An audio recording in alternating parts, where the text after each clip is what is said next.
How's it going, PengPiratesCrew?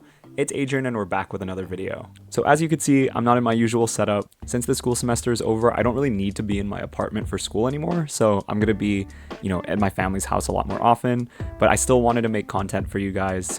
And today I wanted to focus on something very specific because I'm surprised that no one I've seen has really covered this topic before. But today we are going to go over the things that you need to win or do very well in a big tournament, because I feel like there's a lot of content out there, focusing on how to get better at the game in general, some pretty good fundamentals and tips. But when we're talking about doing well in a big tournament and doing well consistently in a big tournament, there's a lot of other factors in play to it than just playing well, right? Because they require a lot more than just, oh, I'm good at the game and I'm a consistent player. There's actually a lot of mental stuff that goes on, a lot of things that you kind of need to do, especially with the online tournaments, to be successful in them. I've been playing card games semi-competitively for a while now.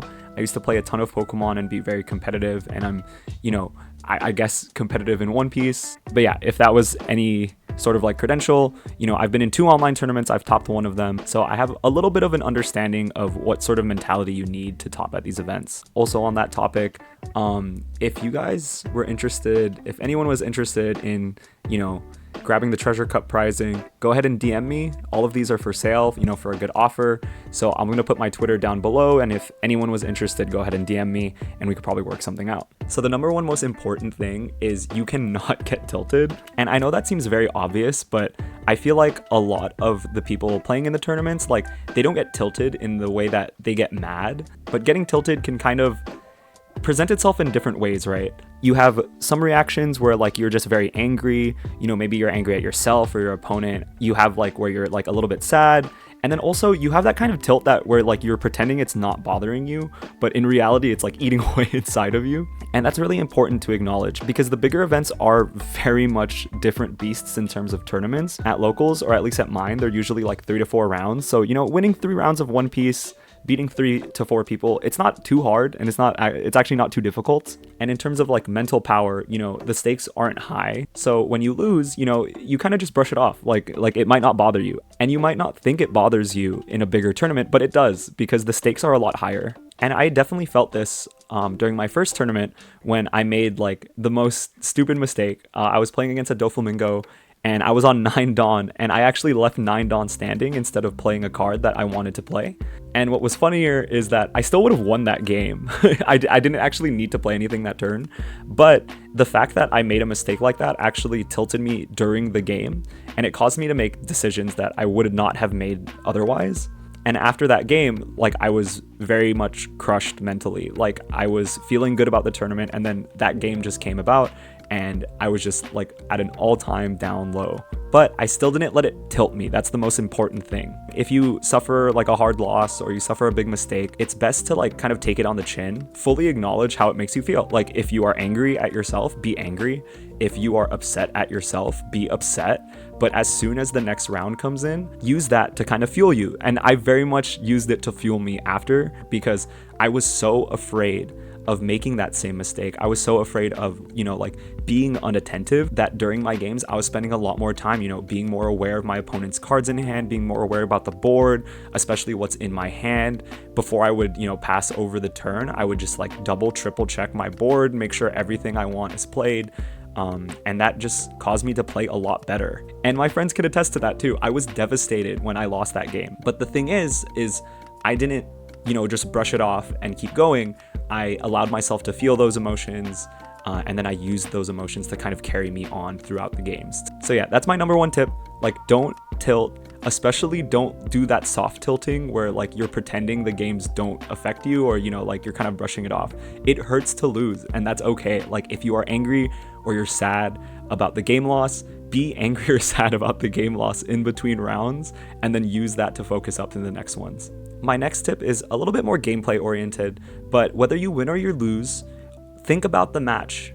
And what I mean by this is, especially if you have time remaining in the round, I had so much time remaining because I was playing Whitebeard, but if you have that extra time, evaluate what made you win that match, what made you lose that match, like what misplays did you do throughout the game. Could you have maybe done a more effective lethal if you won? Maybe you lost and there was a way or like a route that you didn't think of. And this is why I think recording your games is really important. It's not only important for all, like the cheating going around, but it's also extremely important for reviewing those games, like during your breaks or even after the tournament. A lot of the time I'll see players like after they win or after they lose, they won't really think about why they won or lost. So then they go into the next game and it might be the same matchup, or that you might make the same mistakes or the same misplays that you did in the first game. But in my opinion, you're already spending so much of your time practicing for the tournament and participating in it. You might as well spend that little bit of extra time analyzing your play in between games, because honestly, the tournaments are such good practice. They are like the hyperbolic time chamber. With locals, a lot of the time you'll play against the same people, maybe the same decks, and hopefully everyone will be getting better as time progresses, but it could feel stagnant, especially if you don't have strong players at your locals.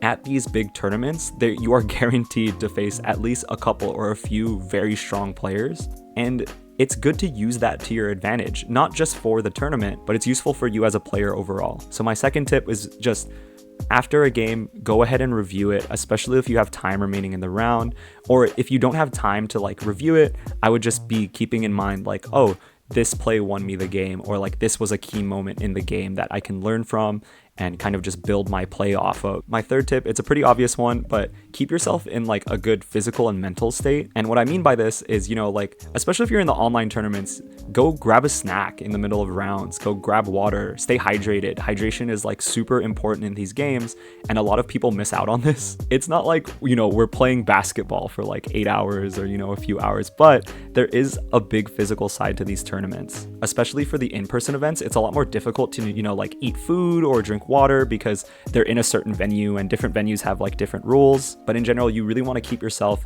in a comfortable state. You don't want to be playing the game and you're like thinking about how to go for lethal, and you're also thinking about like, oh my god, my stomach's growling. Or God forbid, there was one time where I was at locals and I just needed to go to the bathroom so bad, and I just was wishing the game to be over, and it was just like a grind session. I was playing like Dofi versus Smoker, and it's the most awful thing. And for the big tournaments, it's even worse because, maybe you're at a venue, maybe you don't have a lot of time in between the rounds, but always have a little checkup with yourself. Like, how are you doing? Are you thirsty? Are you hungry? What does your body need to keep this thing going? Because to keep a good mental state, you also need to be in like a really good physical state as well. So my last tip for you guys is going to be focusing on how to deal with pressure, because a lot of the times in these tournaments, like even before the tournament starts, right, we could just be so nervous. I remember the week before the Treasure Cup, I was so incredibly nervous. It was all that I could think about for the entire week.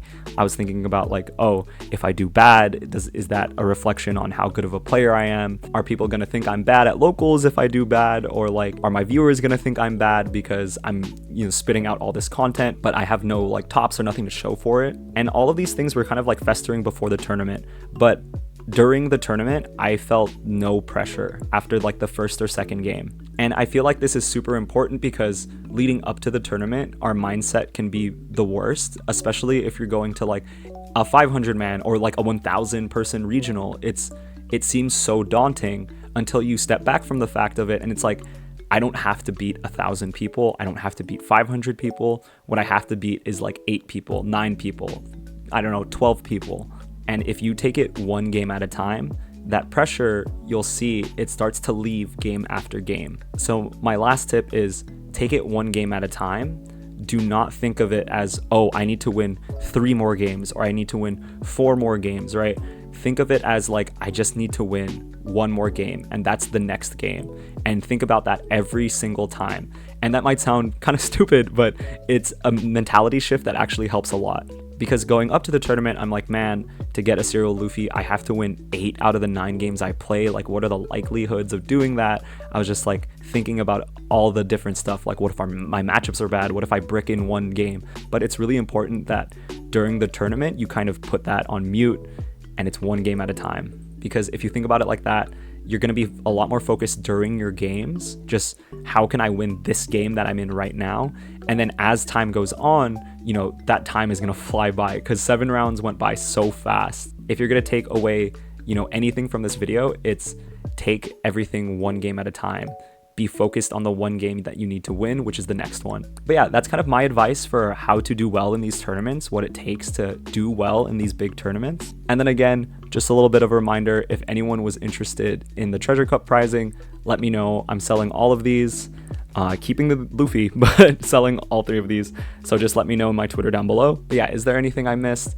And I'm interested if you guys do anything special, you know, to prepare for tournaments. What are your kind of tips and tricks if you have any that I didn't say? Good luck in your school, career, anything you're doing, and I'll see you on the next one.